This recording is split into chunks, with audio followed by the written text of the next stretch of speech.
क्या टैक्सेबल है वो समझ लिया, जो समझने के लिए 25-30 घंटे लगते हैं, मैंने आपको बताया था 25-30 hours yes to invest to understand what is exactly taxable in India, but that you have to do only once in life. एक बार लाइफ में एक ही बार करना होता है आपको वो चीज़। Computation is something that you have to learn and relearn every year, क्योंकि एक प्रैक्टिकल चीज़ है, एप्लीकेशन ऑफ लॉ है। तो how do we compute tax, या कंप्यूटेशन ऑफ टैक्स को ही क्या बोला जाता है लीगल लॉ, लीगल लैंग्वेज में असेस करना। यू आर असेसिंग, ठीक है ना। और असेस एक बेस वर्ड है। बेस वर्ड समझ में आता है आपको? इंग्लिश में देयर आर बेस वर्ड्स ना, लैंग्वेज में बेस वर्ड होते हैं, बेस वर्ड। अब असेस में से क्या क्या बनता है? तो असेस में से एक वर्ड बनता है असेसी, राइट। असेसी कौन होगा? जिसका असेसमेंट होता है, ठीक है ना, जो आपका क्लाइंट होता है उसको आप असेसी बोलते हो। असेसमेंट कौन करता है? तो असेसिंग ऑफिसर करता है, ठीक है ना। कौन सी ईयर में होता है? असेसमेंट ईयर में होता है। कौन सी ऑर्डर पास होती है? असेसमेंट ऑर्डर पास होती है। सर टैक्स को क्या बोलते हो? तो असेसमेंट टैक्स बोला जाता है या सेल्फ असेसमेंट टैक्स बोला जाता है। तो there are lot of words which emerge out of assess. Assess को रीअसेस भी बोला जाता है। क्या बोला जाता है? Sir reassess. सर असेस को रीअसेस कब बोलते हैं? सर रीअसेसमेंट तभी बोलेंगे जब एक बार असेसमेंट क्लोज हो गया था, लेकिन बाद में डिपार्टमेंट को पता चला कि वो असेसमेंट प्रॉपरली नहीं हुआ था, तो department can reopen the assessment. तो वो आपको यहाँ पे असेसमेंट में आपको दिखेगा, यहाँ पे दिख रहा है आपको आगे एक वर्ड लिखा हुआ है assessment. Assessment is the procedure by which income of a assessee is determined by an assessing officer. तो इनकम टैक्स ऑफिसर हम नहीं बोलते यहाँ पे, हम इनको क्या बोलते हैं? असेसिंग ऑफिसर बोलते हैं, एओ बोलते हैं हम उनको प्यार से, ठीक है ना। इनडायरेक्ट टैक्सेस में एओ नहीं होते, इनडायरेक्ट टैक्सेस में पीओ होते हैं, प्रॉपर ऑफिसर होता है। तो जीएसटी, एक्साइज, वहां पे हम क्या बोलते हैं? PO, proper officer. और डायरेक्ट टैक्स में, इनकम टैक्स में हम ऑफिसर्स को क्या बोलते हैं प्यार से? एओ, ठीक है ना, असेसिंग ऑफिसर। असेसिंग ऑफिसर क्या करते हैं? डिटरमाइन करते हैं। क्या डिटरमाइन करते हैं? Income of a assessee. उस प्रोसीजर को ही क्या बोला जाता है? असेसमेंट। और यहाँ पे एक वर्ड लिख रहा दिखा आपको, असेसमेंट इंक्लूड रीअसेसमेंट। रीअसेसमेंट का सेक्शन आपको याद रखना है 147 होता है। क्या होता है? हाँ, आप लोग ऑफिस में भी काम करते हो, रीअसेसमेंट का सेक्शन क्या होता है? मैं बोलता हूँ सबसे भयानक जो सेक्शन है इनकम टैक्स में वो 147 है। क्यों? क्योंकि 147 में पहले डिपार्टमेंट 3 साल का केस ओपन करता है, प्रीवियस 3 इयर्स का एट अ सेम टाइम, ठीक है ना। और अगर उसको ऐसा पता चला कि यू आर वर्दी क्लाइंट, वर्दी मतलब समझते हो ना, आप बहुत महान हो, आपने बहुत अच्छे से टैक्स की चोरी करके रखी है, तो वो डिपार्टमेंट एक्सटेंड कर सकता है अप टू 10 ईयर्स। मतलब या तो 3 साल के लिए या तो टोटल 10 ईयर्स के लिए। आप समझ रहे हो क्या? तो 10 साल का असेसमेंट ओपन कर सकता है 147। इतना पावरफुल सेक्शन है।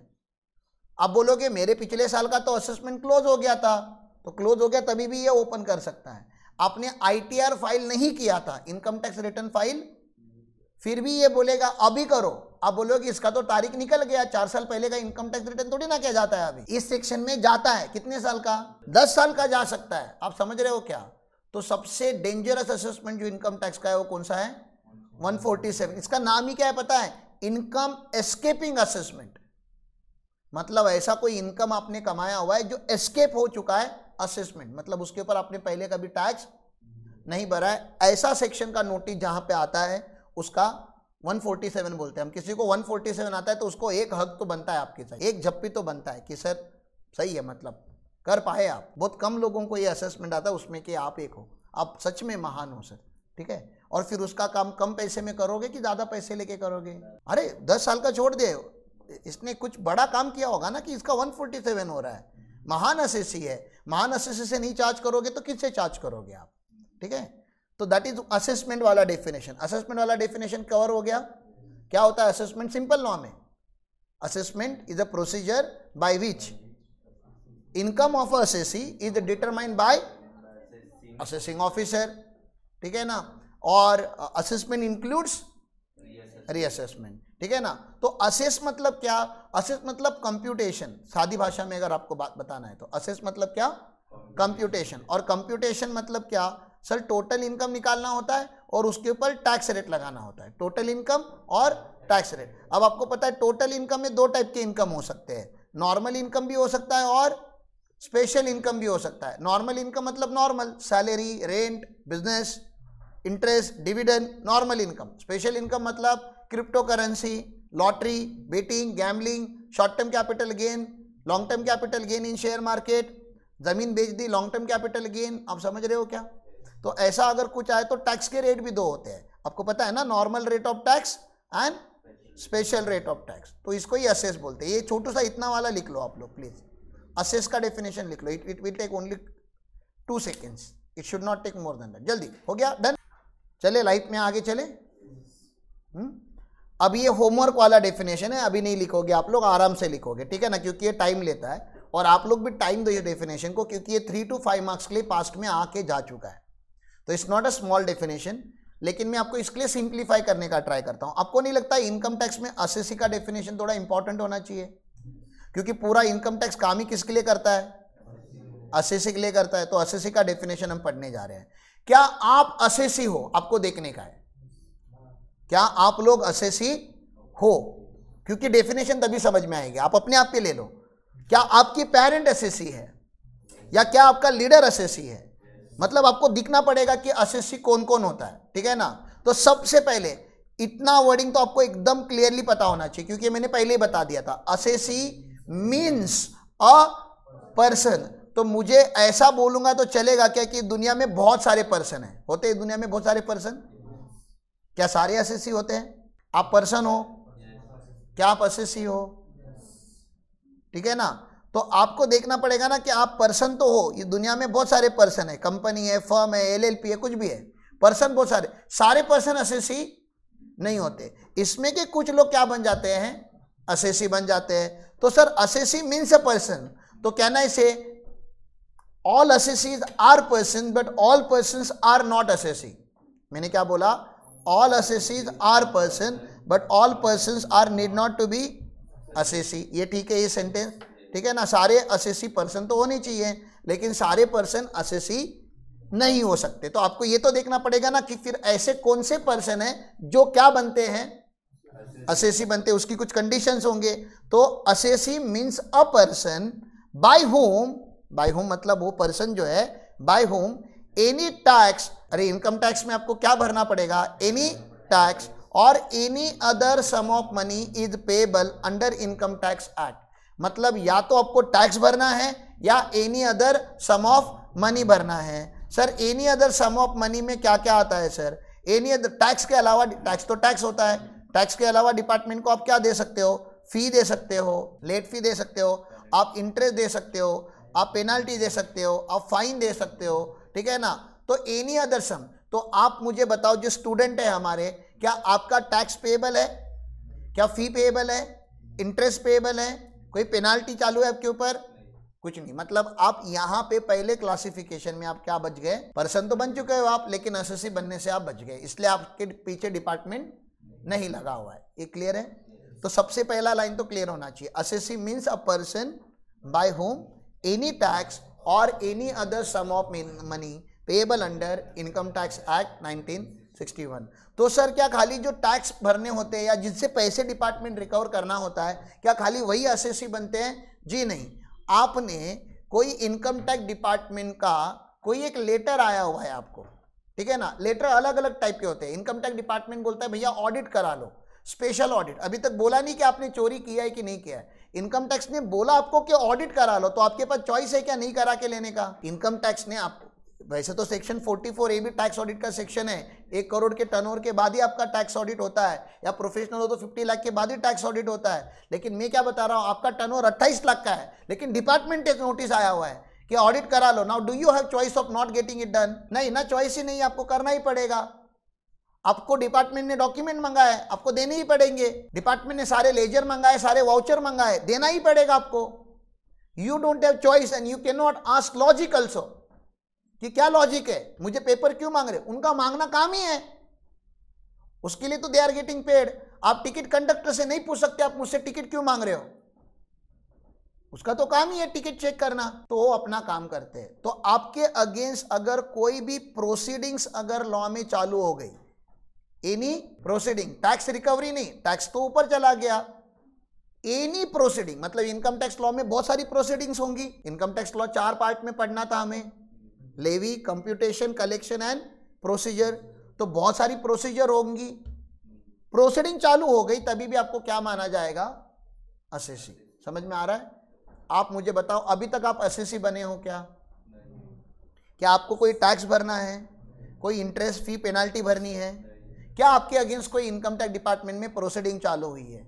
इसलिए आप अभी भी असेसी नहीं बने हो, ठीक है ना। आगे चालू जाओ। प्रोसीडिंग जरूरी नहीं है आप ही का हो, आपका भी हो सकता है। आपके घर पे माइनर चाइल्ड है तो माइनर चाइल्ड के अगेंस्ट थोड़ी ना क्या प्रोसीडिंग चालू होगा, पेरेंट के अगेंस्ट चालू होगा। कौन से चैप्टर में? Clubbing of income, if you remember ना। तो किसी और के लिए जब आप असेसेबल होते हो तो भी आपका ये प्रोसीडिंग चालू हो सकता है। लॉस सस्टेन बाय हिम, ऐसा जरूरी नहीं कि प्रॉफिट के लिए ही आपका असेसमेंट हो। कभी कभी आपने लॉस बुक किया है, वो लॉस जेन्युइन है कि नहीं है डिपार्टमेंट वो चेक करना चाहता है, तभी भी आपका असेसमेंट ओपन हो सकता है, ठीक है। ऐसा इन्होंने लिखा हुआ है यहाँ पे, ठीक है। कभी आपने रिफंड ले लिया है, वो रिफंड जेन्युइन है कि नहीं है वो देखने के लिए असेसमेंट ओपन कर सकता है। तो there are lot of proceeding जो डिपार्टमेंट चालू करेगा। ये खाली बता रहा है, ये इसी पॉइंट को डिफाइन कर रहा है। ये जो पहला पॉइंट है ना उसको डिटेल में बता रहा है कि प्रोसीडिंग कौन से टाइप की हो सकती है। आपके इनकम के रिलेटेड हो सकती है, किसी और का इनकम आपके इनकम में असेस होने वाला है उसके रिलेटेड हो सकती है, आपने लॉस अपना खुद का लॉस बुक किया होगा या किसी और का लॉस बुक किया होगा उसके रिलेटेड हो सकती है, आपने रिफंड मांगा है डिपार्टमेंट से उसके रिलेटेड प्रोसीडिंग हो सकती है। प्रोसीडिंग किसी भी टाइप की हो सकती है, जरूरी नहीं यहाँ पे जो लिखा है वही any proceeding that there in income tax अगर स्टार्ट हो जाती है you will be called an assessee. समझ में आ रहा है? Third point, person who is deemed to be assessee. अब ये कौन है? ये असेसी है ही नहीं, हमने क्या बोल दिया, लेकिन मान लो कि आप असेसी हो। और इसका एग्जांपल मैंने 163 में दिया था आपको, लीगल एग्जांपल। आपको याद आ रहा है वोडाफोन का पूरा स्ट्रक्चर? हांगकांग की कंपनी ने केमैन आइलैंड के शेयर्स नेदरलैंड की कंपनी को बेचा था और नोटिस गया था इंडियन वेंचर को। उसने बोला मैं तो पूरे ट्रांजैक्शन में था ही नहीं। हमने बोला मान लो ना कि थे, और आपको हम डिक्लेयर कर रहे कि आप डीम टू बी असेसी हो। आप असेसी नहीं हो, लेकिन डिपार्टमेंट के पास पावर है कि वो किसको भी उस ट्रांजैक्शन में से डायरेक्टली इनडायरेक्टली कनेक्टेड लोगों को पकड़ सकता है और डिक्लेयर कर सकता है कि आप क्या हो, डीम्ड असेसी हो। असेसी नहीं, डीम्ड असेसी। तो कोई नॉन रेसिडेंट कंपनी है, उसके आप खाली एम्प्लॉय हो, इंडिया में मिल गए आप उनको, आपको पकड़ ले सकता है डिपार्टमेंट और आपको क्या बोल देगा, वो जो कंपनी उसका टैक्स भरो। आप बोलोगे मैं तो मामूली एम्प्लॉय है, हम बोलेंगे नहीं आप मामूली नहीं हो, आप डीम्ड असेसी हो, अब आप रिकवरी करो और भरो। ऑब्वियसली उसके पीछे कुछ लॉजिक होते हैं, इलॉजिकल नहीं होता। जैसे वोडाफोन में लॉजिक था कि नहीं था? वो इंडियन सब्सिडरी कंपनी थी, उसकी पेरेंट कंपनी नेदरलैंड की थी, सुपर पेरेंट कंपनी। तो इंटरनली तो आप एक ही हो, हमको दिखाने के लिए आपने अलग अलग कंपनी बना के रखी है। तो वो लॉजिक से कुछ ना कुछ असेसीज को हम क्या डिक्लेयर कर देते हैं, डीम्ड टू बी असेसी। ये असेसी है नहीं, लेकिन इसको इनकम टैक्स डिपार्टमेंट ने डिक्लेयर कर दिया कि एक असेसी है, ठीक है। अब आप मुझे बताओ, मैं सीए हूं साहब, I am a chartered accountant and there are lot of clients we have. Client हमें प्रोफेशनल फी देता है, क्या देता है? प्रोफेशनल फी देता है। प्रोफेशनल फी ना 194 जे करके एक टीडीएस का सेक्शन है, ठीक है ना। मैं जे फॉर जिंदगी बोलता है, अपनी कौन सी जिंदगी है, नॉर्मल जिंदगी, आम जिंदगी की प्रोफेशनल जिंदगी? अपनी प्रोफेशनल जिंदगी है, ठीक है ना। तो हम लोग प्रोफेशनल जिंदगी जीते हैं, तो यहाँ पे 10% का हमें टीडीएस लगता है। What is TDS? Tax deducted at source. Department बोलता है ये जो सीए साहब है, राम पाटिल है, मुझे इनके ऊपर भरोसा नहीं है कि ये आगे जाके टैक्स भरेंगे या नहीं भरेंगे। एक काम करो क्लाइंट जी, आपका इन्होंने ऑडिट किया, आप इनको पेमेंट 10 लाख करने वाले हो, 10 लाख करने से पहले इनके 10 लाख में से 10% मतलब 1 लाख डिडक्ट कर दो, इनको 9 लाख की दे दो, आगे जाके इनको टैक्स भरना ही था, एक काम करो आप ही हम उनका टैक्स भर दो। तो टैक्स भरने का पावर मेरे जेब से निकाल के उन्होंने पेयर के ऊपर डाल दिया, ओके। अब पेयर और मेरा रिलेशन बहुत अच्छा है, क्लाइंट का और हमारा रिलेशन बहुत अच्छा है। मैंने क्लाइंट को बोला अरे रहने दीजिए सर, पैसे की थोड़ी जरूरत है, मैं असेसमेंट ईयर में भर दूंगा सर टैक्स, आप टीडीएस मत काटिए, मुझे पैसे चाहिए अभी, क्योंकि पैसा साल भर के लिए ब्लॉक हो जाता है। टीडीएस जब हमारा डिडक्ट होता है इस साल, हम रिफंड लेते भी है तो अगले साल लेंगे, इस साल तो ले ही नहीं पाएंगे। तो मेरी और क्लाइंट की बहुत अच्छी चलती है, तो मैंने बोल दिया मुझे 100% पेमेंट कर दो। अब मुझे बताओ इनकम टैक्स में डिफॉल्टर कौन होता है? यूजुअली जिसने पैसे कमाए वो डिफॉल्टर होना चाहिए ना। हु इज सपोज टू पे income tax? Person who earns income. जो पैसे कमाता है वही डिफॉल्टर हो सकता है। पूरा इनकम टैक्स किसके लिए लिखा हो गया? असेसी के लिए लिखा होगा। असेसी मतलब कौन? जो कमाता है वो पर्सन। लेकिन एक चैप्टर ऐसा है इनकम टैक्स डिपार्टमेंट में जो कमाता है उसको नहीं वो पनिश करता, जो पैसे देता है उसको पनिश करता है। मतलब सोर्स को, मतलब एम्प्लॉई को नहीं एम्प्लॉयर को, सीए को नहीं क्लाइंट को, कॉन्ट्रैक्टर को नहीं कॉन्ट्रैक्टी को, लैंडलॉर्ड को नहीं टेनेंट को। आप समझ रहे हो ना? जिसने बैंक में एफडी रखा है वो नहीं, जिसने एफडी के ऊपर इंटरेस्ट अर्न किया उसको नहीं, बैंक को पनिश करता है कि आपने उसका टीडीएस क्यों नहीं डिडक्ट किया। हमें तो पहले से पता था कि सामने वाला चोर है। भारत है, इनकम टैक्स डिपार्टमेंट को पता है कि सामने वाले हमेशा चोर होते हैं। उसको रोकने के लिए एक चैप्टर बनाया गया जिसका नाम क्या है? टीडीएस, जो स्टार्ट होता है पता है आपको 190 पे और एंड होता है 206 AB पे। मैंने लिख के दिया था आपको। उसमें का एक सेक्शन मैंने आपको बताया 194J, प्रोफेशनल फी के ऊपर 10% का टीडीएस डिडक्ट होता है। यहां तक क्लियर है? नहीं किया तो आपके पापा आपको बोलते हैं बेटा बॉयफ्रेंड मत रखा करो, आप पापा को पूछते हो रखा, तो आपके पापा आपको बोलते हैं रात को लेट घर पे मत आओ, मतलब लेट हो गया तो या तो आओ मत या टाइम पे आओ। आप पूछते हो लेट आए तो गवर्नमेंट बोलता है हेलमेट पहन के ही गाड़ी चलाना। आप पूछते हो नहीं चलाया नहीं पहना, तो ऐसा आपके मन में क्यूरियोसिटी के क्वेश्चन होते हैं ना।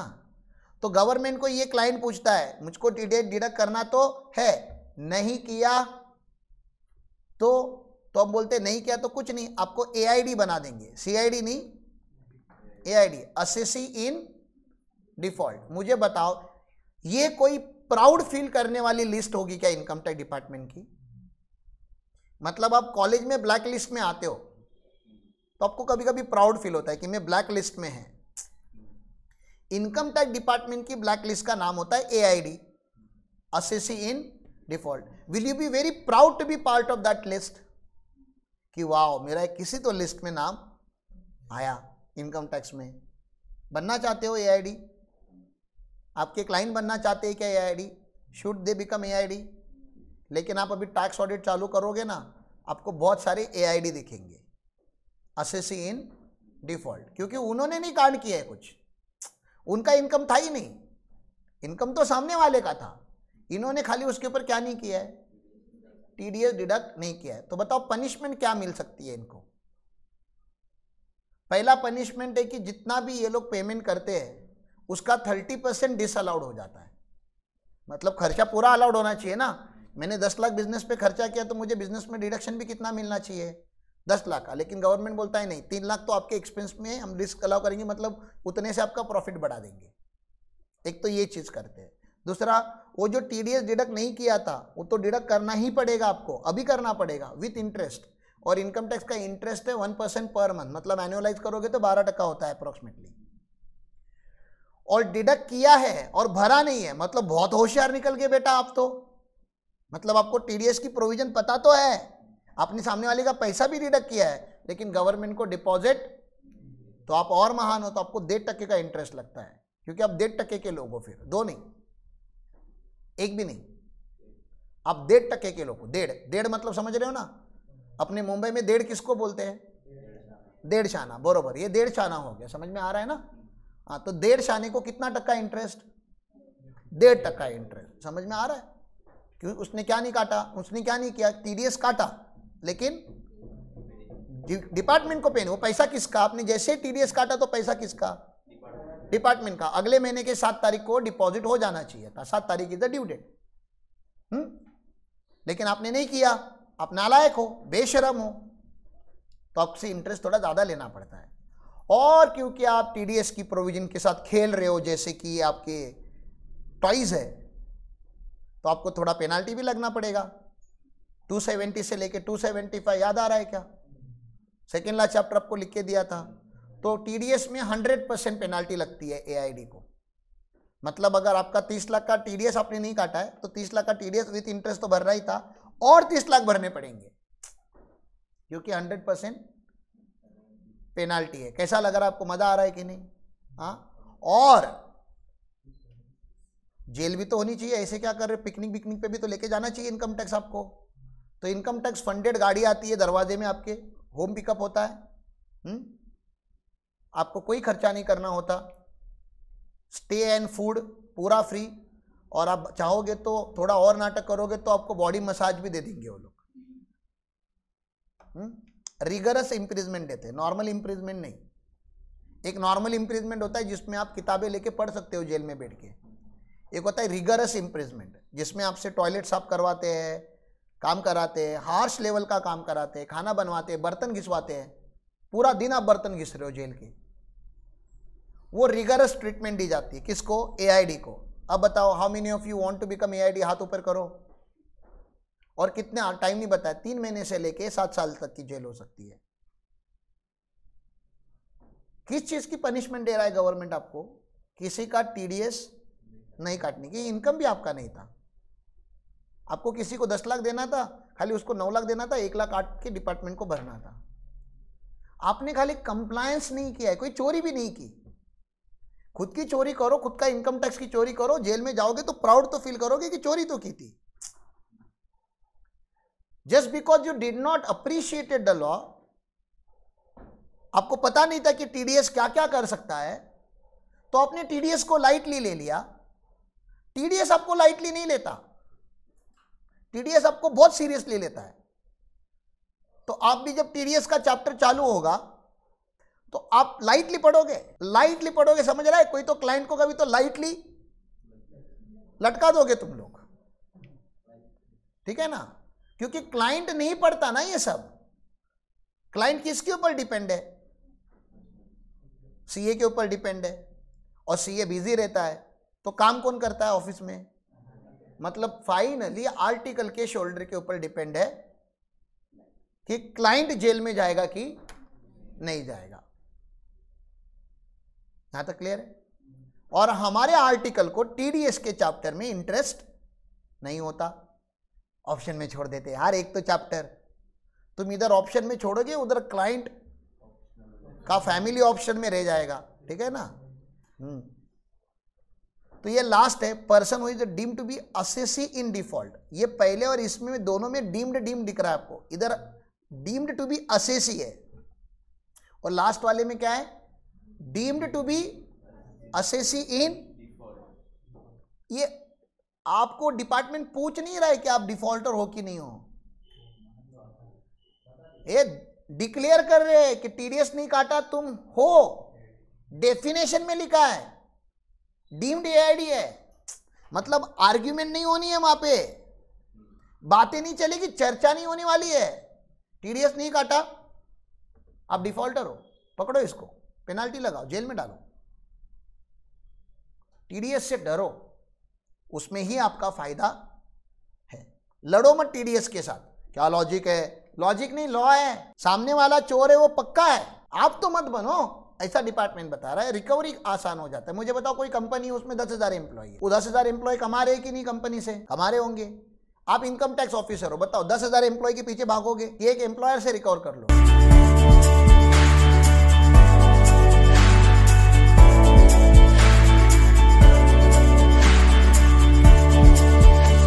इन the deductor, in the payer, कि पेई तो टैक्स नहीं भरेगा, पेयर भरेगा। बाबा ये क्लियर है?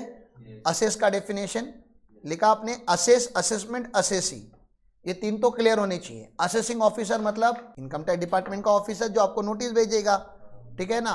असेसमेंट ईयर मतलब थोड़े टाइम पहले पढ़ाया था ना, पीरियड ऑफ 12 मंथ। कमेंस कहाँ होता है? हर 1 अप्रैल पे क्या चालू होता है?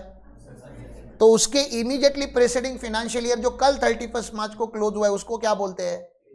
प्रीवियस ईयर, ठीक है ना? असेसमेंट ऑर्डर, जो ऑर्डर आपके अगेंस्ट पास होती है, ठीक है, उसके बारे में भी मैं आपको बताऊंगा।